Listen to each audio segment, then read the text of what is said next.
We're back with a bonus conversation you'll only see here on CBS News New York. So as we alluded to, you just won your seat in a hard-fought and sometimes ugly battle. I wonder how you celebrated your victory, because I know it was a really hard battle. Yeah, I mean, look, it was. I don't take my opponent seriously as a person, but I took the campaign seriously because I was running against an incumbent, right? Running against a colleague, which is always awkward.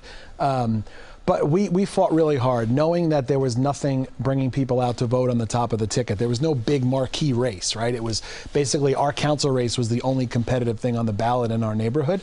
So I think in the whole city, but let's. Well, that's for you to say. So, but I personally knocked on over 3,000 doors. Like, we took this really seriously and brought the message to the voters to say, look, local elections matter. You know, I know voting for president every 4 years, that's great, but your local politicians has more of an effect on your day-to-day life. And I think that message cut through, and based on what we've been able to deliver in the past 6 years and what our plans are for the future. And we were successful, and it was great. The best part was the next morning. The next morning, I got an email from a constituent saying, congratulations, I'm so glad you're back. What are you going to do about the possums in the park? So it was like right back to work, you know? So what are you going to do about we got to figure that out. I got to figure that out.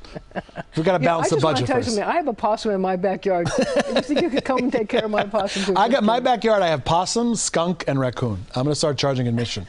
Yeah. So I wanted to ask you, what is I know this is so weird. What is your least favorite vegetable? Probably okra. It's like slimy. And if you fry okra, it's good, but on its own, it's a little slimy. That's such an interesting question. Yeah, I'm a vegetarian, so I don't have many choices. I have to eat vegetables. But do you eat okra? No. Do you have any other vegetables that you blacklist? I don't, unless eggplant is fried, I don't like it. Really? Yeah. That's so weird for a vegetarian. Yeah, it's tough. It's tough.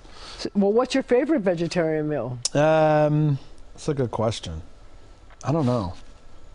I mean, pasta's vegetarian, right? That's the best. Pasta's the best vegetable.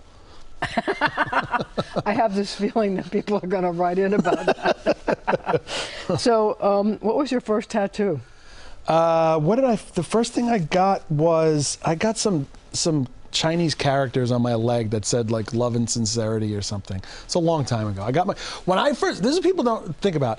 When I first started getting tattoos in the early 90s, tattooing was illegal in the city of New York until 1996. So what did you do? You had to go to New Jersey. Really? Yeah, or you'd go to places in New York City where there was like a secret knock, and they'd open the thing where just the eyes come out, and you'd have to come in. It was like a secret, like you could always get a tattoo in New York, but it wasn't illegal. It wasn't legal until 1996. How come?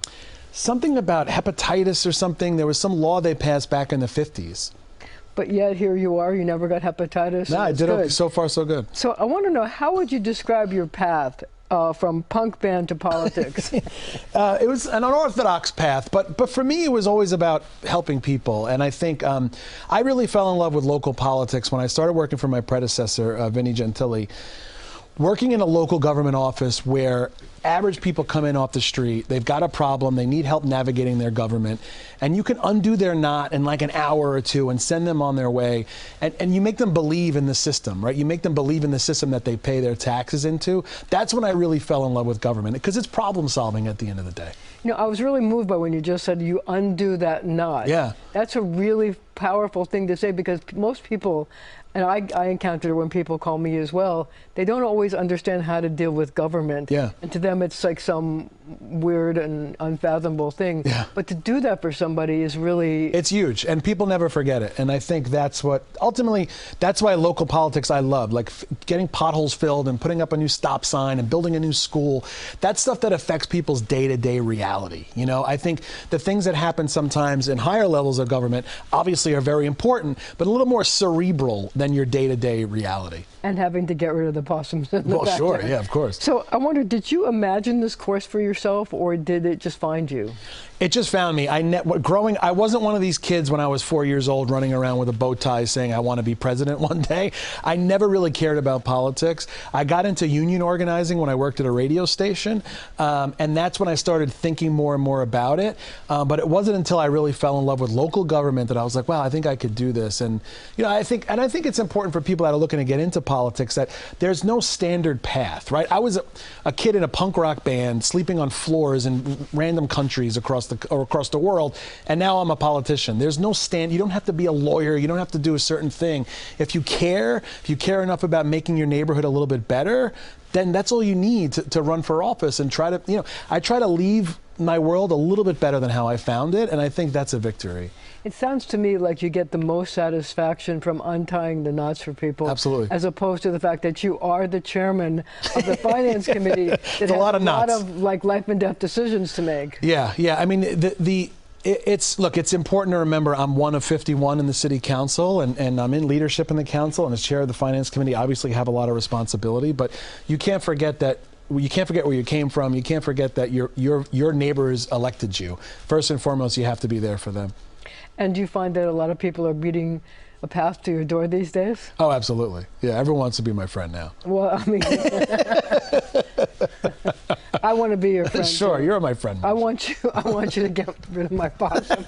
I'll take care of it. Justin Brannan, thank you so much for joining me, and thank you at home for joining us as well.